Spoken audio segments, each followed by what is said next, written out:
नमस्कार दोस्तों, मैं हूं आपके साथ गरिमा गर्ग और आप देख रहे हैं द ऑटरिंग। दोस्तों, आज की इस वीडियो में हम बात करने वाले हैं PM cares for children scheme की। जी हाँ, यह स्कीम 29 मई को सरकार द्वारा उन बच्चों के लिए बनाई गई है जिन्होंने अपने माता पिता या केवल जीवित माता या पिता, कानूनी अभिभावक या दत्तक माता पिता को कोरोना के हाथों खो दिया है।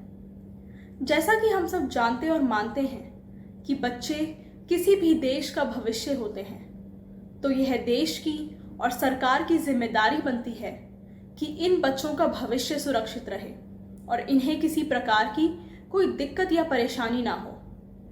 इसी को ध्यान में रखते हुए सरकार ने इस स्कीम का निर्माण किया है।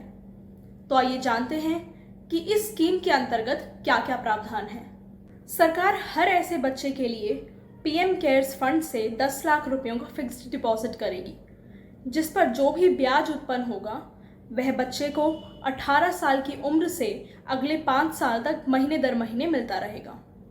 23 साल की उम्र में उसे 10 लाख रुपयों की यह मूल राशि भी दे दी जाएगी, जिसे वह अपने निजी और व्यवसायी जीवन में इस्तेमाल कर सकता है।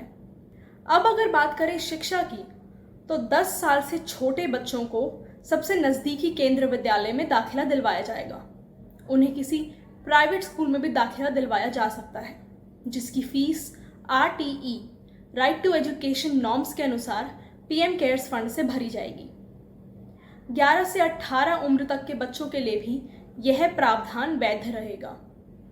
परंतु यदि कोई 11 से 18 उम्र तक का बच्चा अपने किसी अभिभावक, दादा दादी, नाना नानी या अपने विस्तृत परिवार के साथ नहीं रहता, तो उसे सरकार के किसी आवासीय विद्यालय में दाखिला दिलवाया जाएगा, जैसे नवोदय विद्यालय, सैनिक स्कूल आदि, जहां वह रह भी सके और पढ़ भी सके। साथ ही सरकार इन बच्चों के यूनिफॉर्म्स और कॉपी किताबों के खर्चे भी उठाएगी। सरकार उच्च शिक्षा के लिए इन बच्चों को लोन दिलवाने में भी सहायता करेगी और उस लोन का जो भी ब्याज होगा वो पीएम केयर्स फंड से भरा जाएगा।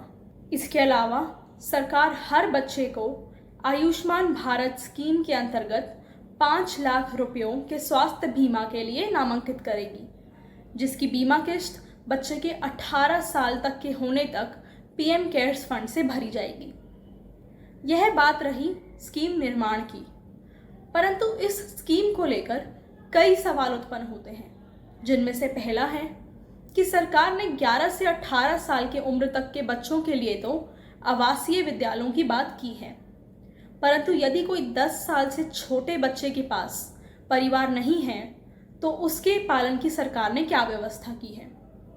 दूसरा सवाल यह है कि पीएम केयर्स फंड से उच्च शिक्षा हेतु दिलवाए गए लोन पर केवल जो ब्याज उत्पन्न होगा वह भरा जाएगा, परंतु यदि उच्च शिक्षा के बाद किसी व्यक्ति की नौकरी नहीं लगती और वह मूल राशि भरने में नाकामयाब रहता है, तो इसके लिए सरकार ने क्या सोचा है।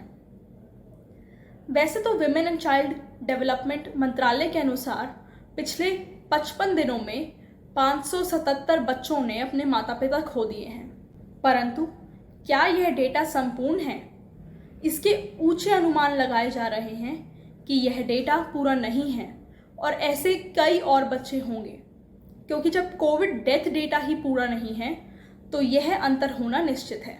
कुछ सवाल इस स्कीम पर प्रशांत किशोर ने भी उठाए हैं। उनका कहना है कि बच्चों को आर्थिक और अन्य सहायता की ज़रूरत इस वक्त है। उनके 18 साल तक के होने का इंतज़ार करना एक छल है।